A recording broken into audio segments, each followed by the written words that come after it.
Hey gang, we're really glad to see you tonight, that you could come out once again for our marriage enrichment group. And we just thank you all for being here. We also want to thank you for sharing your concerns and your celebrations. Especially the celebrations. Yeah, we always like to hear about those things. So thank you very much. We got a little subject for you tonight that we want to go over, and I'm going to introduce that to you. So, We call it couple communication. That we feel is really the basis for all good marriages. So we're just going to cover three things tonight. There's lots to be covered, but we're going to cover three key things. kind of basics. Yeah, and one of the things is, and this may look awkward to you, but we're going to talk about couple dialogue. Okay, and so there's a positioning you have to do when you have to do this. You have the right way to do it. Yeah. Right, honey? Right. Okay, we're going to show them how they You have ready? to sit. Yeah. Here we go. One, So- 2, 3. You got to look at each other. It's hard to look at each other in the eyeballs if you're sitting next to each other. So you need to sit across from each other. And Need to touch. It's also difficult to be angry with each other or to stay angry with each other if you're touching. Yeah. So you get close together. Right? You look each other in the eyes. Eye to eye. And we're going to begin our dialogue by learning to listen. Right. And what we've always had difficulty with is when he's talking, I'm trying to figure out what I'm going to say after he's done talking. And what do? Same thing. Okay. So Neither one of us are listening. exactly. So what we're trying to do is we're going to teach you a little technique we call reflective listening. And what that is if he has let's say you're the talker, right? Okay. You be the talker, I'll be the listener. That means I have a full-time job, and that job is only to listen to him, to what he says. And so if I mess that up, I've not done my job well. Okay? So he would say something Right. like, What might be, you know, lunch today was really lousy at work. I'm hearing you say you didn't have a good lunch today. Yeah. What? Tell me more.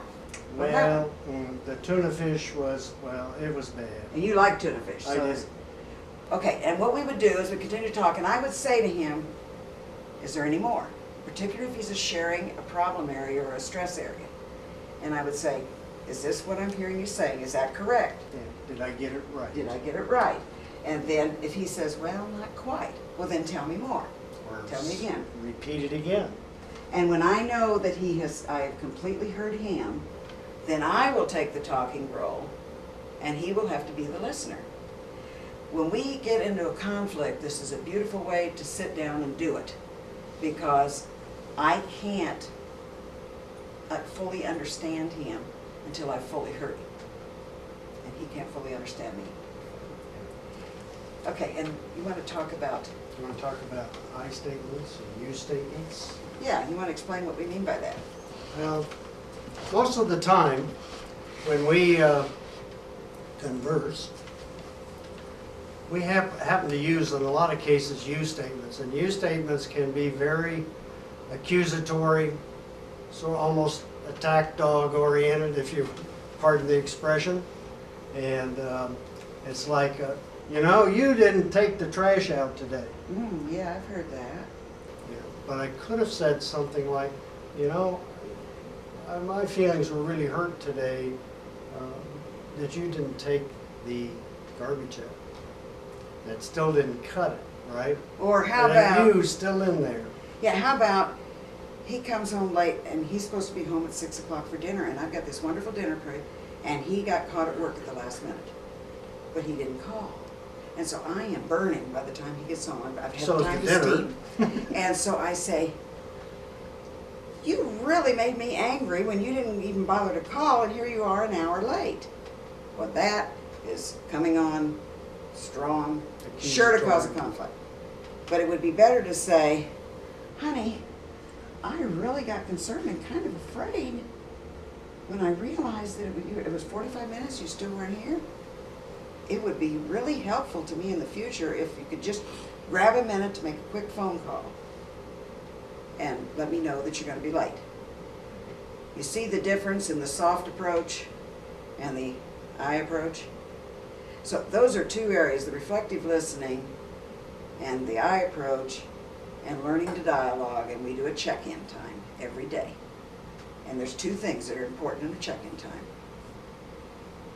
What did you do today, and how did you feel about it? And then we usually go, what do you got on docket for tomorrow, and how do you feel about that?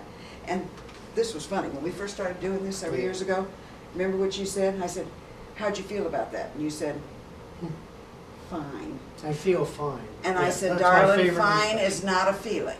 We gotta keep going on that and search for it. So what we're gonna do now is we're gonna give you an opportunity to kind of reflect on your own marriage. Okay.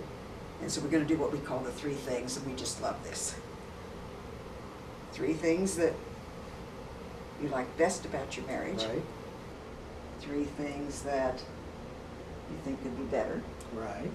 And And 3 things I'm willing to do to make To things make better. things better. 3 things you like best, 3 things you think could be a little better, and what am I, 3 things I'm willing to do. To make it better. So, we're gonna pass out this exercise, you do that, and then you're gonna discuss with your partner. And you're gonna try to do this reflective listening so you can actually hear what he and she's saying. Individually, off by yourselves.